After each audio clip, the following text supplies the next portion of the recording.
રાજ્ય સરકાર દ્વારા દર વર્ષની જેમ આ વર્ષે પણ આણંદમાં સરસ મેળાનું આયોજન કરવામાં આવ્યું છે।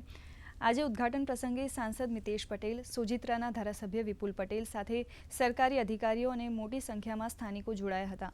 વોકલ ફોર લોકલના નારા સાથે સ્થાનિક સખી મંડળની બહેનોના વિવિધ ઉત્પાદનને બજાર મળે અને આવક થાય તેવા ઉમદા હેતુથી રાજ્ય સરકારે દરેક જિલ્લામાં આવા સરસ મેળાનું આયોજન કર્યું છે।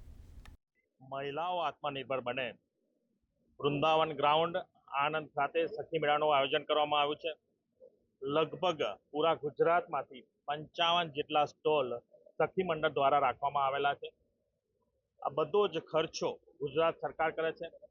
મહિલાઓએ બનાવેલી પ્રોડક્ટ એમને એક પ્લેટફોર્મ મળે અને એનાથી વેચાણ થાય। મહિલાઓ પોતે જે પ્રોડક્ટ બનાવી રહી છે એનું માર્કેટિંગ થાય, નવી નવી વસ્તુઓ બનાવી અને પોતે મહિલાઓ આત્મનિર્ભર બને એ પ્રમાણે જ્યારે પ્રધાનમંત્રી નરેન્દ્રભાઈ મોદી સાહેબ દેશને આત્મનિર્ભર બનાવતા હોય ત્યારે દરેક ક્ષેત્ર આત્મનિર્ભર બને એટલે મહિલાઓ માટેનો આજે આ કાર્યક્રમ રાખવામાં આવ્યો છે।